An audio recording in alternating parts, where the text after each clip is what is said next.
Let's imagine a made-up scenario. Let's say that a former Russian spy gets, I don't know, poisoned in some random town of, I don't know, Salisbury in England, right? What happens next?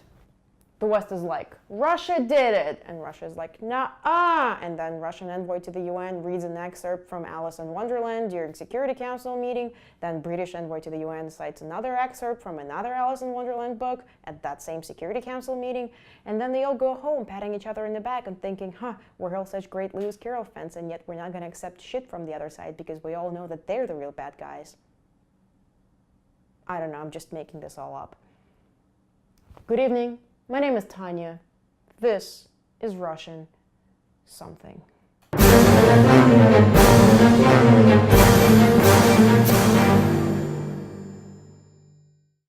Добрый вечер. Political confrontation between Russia and the West is not something new. It's been going on since the beginning of time, and there's evidently no end in sight. I mean, the West goes Crimea, and Russia goes Kosovo, and the West goes Syria, and Russia goes Afghanistan, and the West goes US election interference, and Russia goes Iraq war. And at this point, my family dinner is completely ruined, and I'm like, Dad, I'm in Moscow just for 3 days. Can we please not argue about this shit, and can you please stop calling me the West?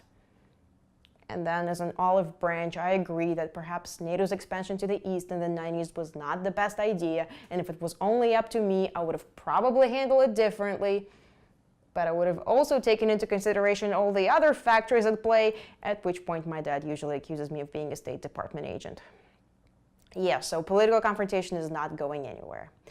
But also, admittedly, global communication channels are down the drain, which in this day and age is at best counterintuitive. But what if I told you that there was a time when the United States and Russia, or Soviet Union, were Skyping with each other on a regular basis before Skype was invented? What if I told you that Steve Wozniak, Pentagon, and Alla Pugacheva were involved? And what if I further told you that it was called space bridges, and it's not merely a figment of my inflamed imagination, but an actual thing that happened between 1982 and 1989? Because it did.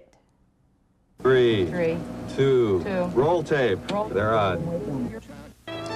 What if the chief of the Soviet military's general staff were to sit down and talk directly with the chairman of the Senate Armed Services Committee? And what if they were joined in that discussion by a senior official of the Soviet Union's Central Committee, the chairman of the House Armed Services Committee?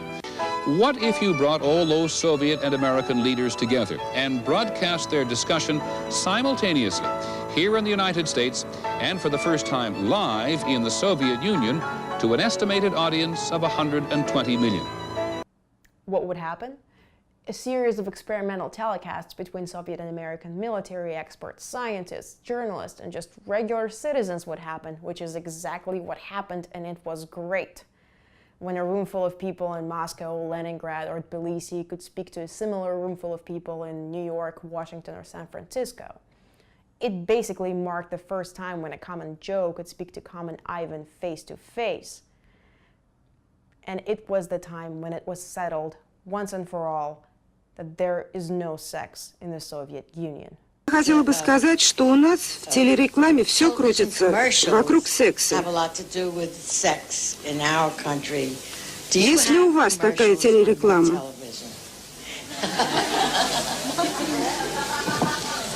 Но секса у нас нет, и мы категорически против этого. For the final time, kids were born out of parents' passionate love for communism. I thought we covered it last time.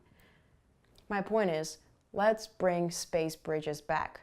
If there was ever a time that we needed them, it is now. And if there was ever a time that we had the technological capacity to do it, it is now.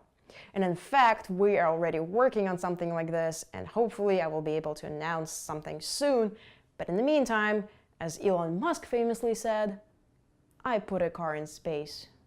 Now let's do the same with a bridge. As always, that is the exact quote. That's our show. Thank you for watching. Хорошего вечера.